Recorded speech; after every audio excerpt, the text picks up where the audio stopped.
Hey there, Algebra 2 students. Welcome back to Miss McGuire's classroom. So today we're going to be doing Unit 6, Lesson 2. Don't forget to put your first and last name, period, and the date in the upper right-hand corner of your paper. Our main topic today is rationalizing denominators. We did that a tiny bit in Lesson 1, but this lesson is completely focused on the denominators of fractions. So I will use complex conjugates to rationalize denominators. Mastery will be demonstrated by scoring at least 80% on the extra practice. So that's our objective for today. We're just focused on getting radicals out of the denominator.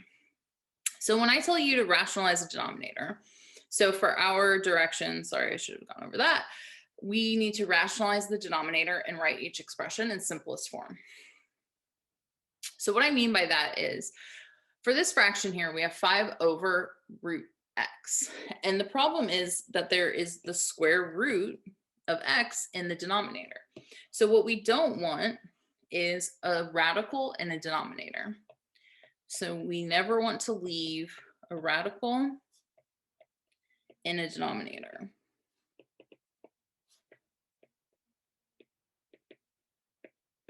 And the nice thing about this, though, is that getting rid of a radical in a denominator is kind of easy.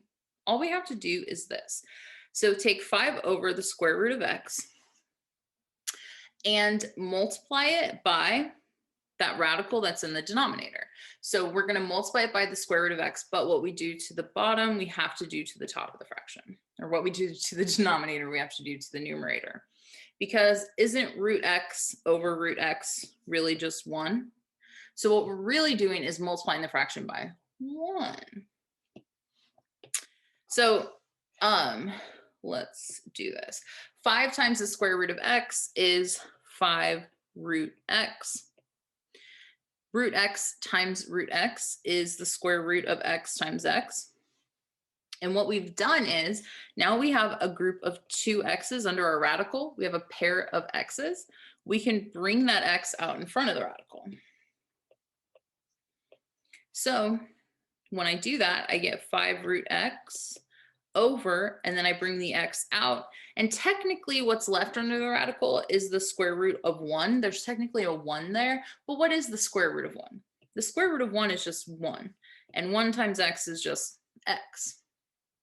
So now our final answer does not have a radical in the denominator. And we're done. Now remember, this x right here is under a radical and this x is not. These are not like factors. We cannot simplify that further. So that's our final answer.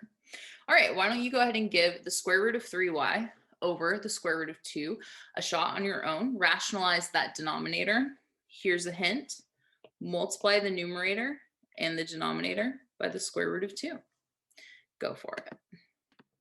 So as you can see, I went ahead and multiplied my numerator and my denominator by the square root of 2. So the square root of 2 times the square root of 3y is the same thing as the square root of 2 times 3y.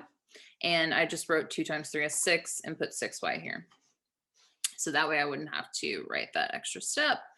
Then I have over the square root of, and then the square root of 2 times the square root of 2 is the same thing as the square root of 2 times 2.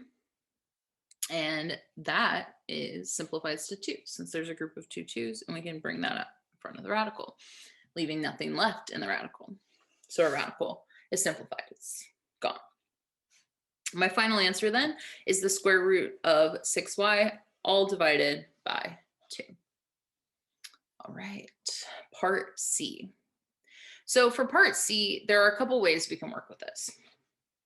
Now, the first thing we could do is we have 2 over the square root of 98. We could go ahead and just multiply the numerator and the denominator by the square root of 98 over the square root of 98 like we have been.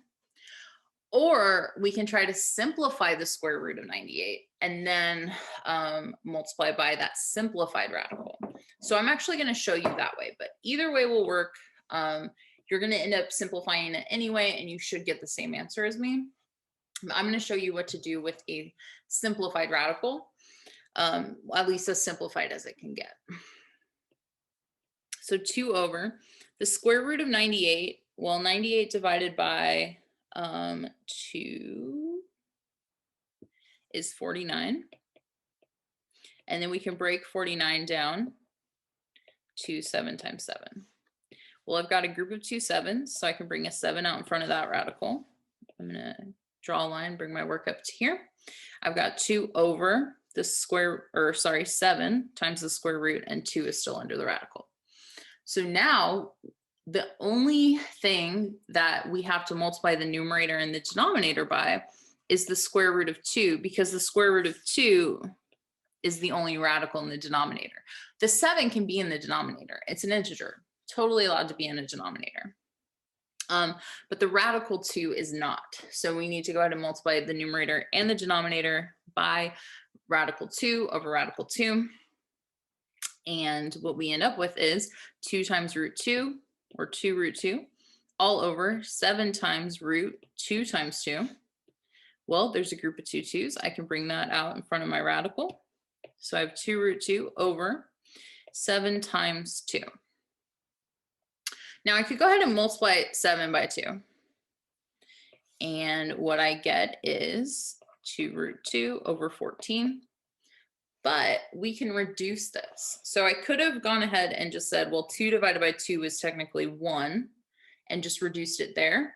And that would have given me 1 times root 2 over 7 as my final answer. But I'm showing you the way it would work if we went ahead and multiplied the 7 and the 2, and we get 2 over 14. Well, 2 divided by 2 is 1. 14 divided by 2 is 7. 1 times root 2 is root 2. And then 7 is left in our denominator. So root 2 over 7 is our final answer. Either way we go about this problem. All right, why don't you go ahead and try part D on your own? 3x over the cubed root. What am I saying? 3x over the square root of 27. Go ahead and do this problem. So I'm going to show you all of my work from here. I rewrote 27 as 9 times 3 under that radical in the denominator. I broke down 9 again. I got root 3 times 3 times 3 in my denominator.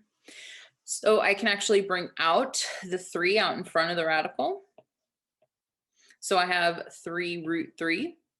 And then already I can see something that will simplify for me. 3 divided by 3 is technically 1. 1 times x is x. So I have x over root 3. But you still need to rationalize your denominator because we're not allowed to have a radical in our denominator. So we're going to multiply the top and the bottom by root 3. I'm going to have x times root 3 over the square root of 3 times 3. Well, hey, we've got that group of 2 3's under that radical. Let's bring one out. So we have x root 3 over 3. And that's all. All right, now we need to talk about this thing called a complex conjugate.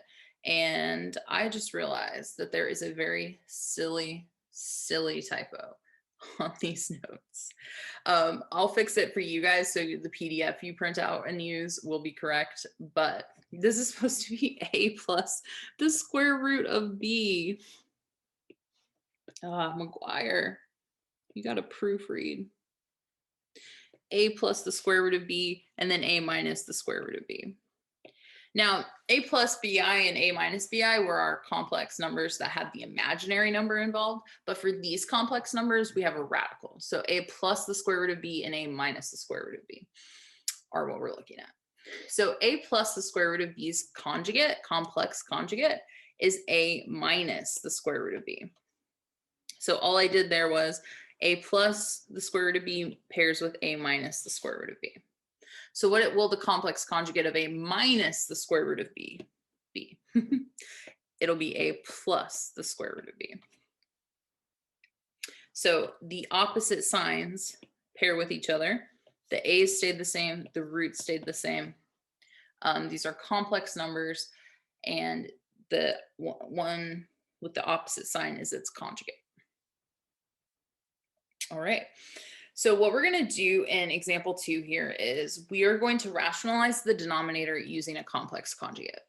So this time, when we have 2 over 2 minus root 5, if we took this denominator and we just multiplied it by root 5 by only the radical, well, this time the radical is being subtracted from a number.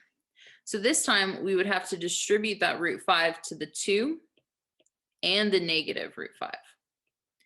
And while this radical would simplify, now we have a radical over here. So that didn't help us.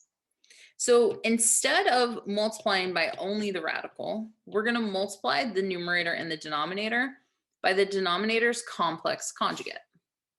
So the complex conjugate of 2 minus root 5 would be 2 plus root 5. Make sure you put 2 plus root 5 in parentheses, and then make sure you put the 2 minus root 5 in parentheses as well. So now we've got a lot of multiplying we have to do. In the numerator, we're going to have to distribute the 2 to the 2 plus root 5. And that's going to get us 2 times 2 is 4. 2 times root 5 is 2 root 5. In the denominator, we've got a lot of distribution. We've got to multiply the 2 by the 2, the 2 by the root 5, the negative root 5 by the 2, and the root 5 as well. So what ends up happening though? 2 times 2 is 4. 2 times root 5 is positive 2 root 5. Negative root 5 times 2 is negative 2 root 5. And then negative root 5 times root 5 is negative root 5 times 5. Now let's simplify what we can.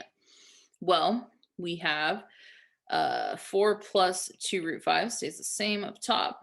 2 root 5 minus 2 root 5 cancels. Ooh, how handy is that? The couple terms with the radical just happen to cancel out. Then we have 4 minus the square root of 5 times 5. Well, the square root of 5 times 5, we can bring that 5 out. So this is really just 4 minus 5. I'll come up here. Then we have 4 plus 2 root 5 over 4 minus 5 is negative 1. Now, we never want to leave a 1 in a denominator, and we never want to leave a negative in a denominator. So what I'm going to do is I'm going to go ahead and just divide 4 by negative 1 and 2 root 5 by negative 1. So 4 divided by negative 1 is negative 4. Positive 2 root 5 divided by negative 1 is negative 2 root 5. And that would be our final answer. So what ended up happening is we no longer have a radical in our denominator. And for this fraction, our denominator ended up canceling out altogether. So let's do that one more time. So this time for 4 over negative 2 minus root 2. For rationalizing your denominator, you're going to have to multiply the numerator and the denominator by negative 2 minus root 2's complex conjugate. The complex conjugate of this denominator is negative 2 plus root 2. Notice the only sign that changes in your complex conjugate is the sign in front of the radical. Do not change this negative 2 sign out in front. That gets to stay negative 2. All right, so why don't you go ahead and multiply this thing out, simplify it as much as you can, and then see if our answers match. Give it a shot. So hopefully you were able to get at least this far. You distributed the 4 and got negative 8 plus 4 root 5 in the numerator. For the denominator, you should have gotten 4 minus 2 root 5 plus 2 root 5 minus root 2 times 2. These middle terms cancel. One's positive, one's negative. They're the same, so they become 0. 2 times 2 is a group of 2, so we can bring out the 2 in front of the radical. So we're left with 4 minus 2 in that denominator. Well, 4 minus 2 is 2. Now, if you look at the negative 8 divided by 2 and the 4 root 5 divided by 2, both of those terms can be divided by 2. So we can go ahead and simplify this fraction. Negative 8 divided by 2 is negative 4. Positive 4 root 5 divided by 2 is 2 root 5. And that should look a little familiar because we have simplified fractions like that all along when we were doing like the quadratic formula. Why couldn't I think of what that was called?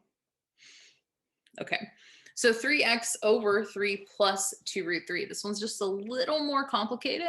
Go ahead and give this whole thing a shot on your own. And then you can press play when you're ready to check your work. See if you can find the complex conjugate on your own, and then multiply the numerator and the denominator by that complex conjugate. Go ahead and give it a shot. So as you can see with my work, I multiplied my numerator and my denominator by 3 minus 2 root 3. This is what I got on my numerator and my denominator. You can pause and compare as you need to. That simplified it to 9x minus 6x root 3 all over 9 minus 4 times 3, or that also simplifies to negative 12. Well, right away, I notice that 9x minus 12 over negative 12 and negative 6x over root 3, all of those terms are divisible by 3. So I'm going to go ahead and divide them all by 3. So 9 divided by 3 would become 3. 6 divided by 3 is 2. 12 divided by 3 is 4. And then I never want to leave a negative in my denominator. So what I'm going to do is I'm going to divide the 3 by the negative and the negative 2 by the negative. And that's going to leave me with negative 3x plus 2x root 3 all over 4 as my final answer. All right, now let's do some more of similar, but a little different. So in root 3 minus root 5. Now we have two radicals in our denominator and they're being subtracted. So we still want to multiply the numerator and the denominator by our complex conjugate. And our complex conjugate would be root 3 plus root 5. So let's multiply that out. 2 root 7 times 3 would be 2 root 21. 2 root 7 times 5, root 5 would be 2 root 35. All over. Root 3 times root 3 is root 9, or 3 times 3. Root 3 times root 5 would be positive root 15. Negative root 5 times root 3 is negative root 15. Negative root 5 times root 5 is negative root 25. All right, so up top we still have 2 root 21 plus 2 root 35. All over, the square root of 9 is 3. Root 15 minus root 15 cancels. Negative root 25 is minus 5. So that simplifies. Come up here. 2 root 21 plus 2 root 35 all over negative 2. I'm going to divide 2 root 21 by negative 2 and 2 root 35 by negative 2. I'm going to get negative root 21 minus root 35. Now, root 21 was just 7 times 3, and that's prime. There's no groups of 2. We can't simplify the radical. Root 35 is 7 times 5. Both of those are prime. There's no groups of 2 to bring out of that radical. So we know that this is the simplified form of our answer. All right, for part B. So 3 root 2 over root 5 minus 2. I recommend that you actually rewrite that with the integer first. So we're going to put negative 2. I don't know why I only circled the 2. We're going to put the negative 2 first. The root 5 is technically positive, so we're going to put plus root 5. And then multiply the numerator and the denominator by our complex conjugate.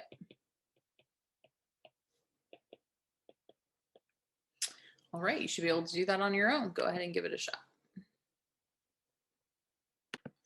So you can pause as you need to and compare your work to mine, but I ended up with negative 6 root 2 minus 3 root 10 all over 9. I noticed that negative 6 over 9 and negative 3 over 9 can both all be reduced by 3. So I'm going to divide each of these things by 3. Negative 6 divided by 3 is 2. Negative 3 divided by 3 is 1. 9 divided by 3 is 3. So this reduces to negative 2 root 2 minus 1 root 10 all over 3. All right. And last but not least, 4x over 3 minus root 6x. Go ahead and give this problem a shot completely on your own. Good luck. All right, hopefully our answers match. I multiplied the numerator and the denominator by 3 plus 6x. 4x times 3 is 12x. 4x times 6x, root 6x is 4x root 6x. Then I did a whole bunch of distribution in my denominator. 3 times 3 is 9. 3 times root 6x is 3 root 6x. Negative root 6x times 3 is negative 3 root 6x. And last but not least, negative root 6x times root 6x is negative root 6 times 6 is 36, x times x is x squared. Well, I noticed that those middle terms will cancel. I left my numerator alone, nothing changed there. So I have 9 minus, and then the square root of 36x squared. The square root of 36 is 6. The square root of x squared is x. So 9 minus 6x. And I didn't see anything that I could simplify, so I just left that as my final answer. All right, which I'm not really sure why I wrote it again, but I did. So here we are. All right, I'll see you back in class. And I hope you all have a good weekend. See you on Monday or Tuesday.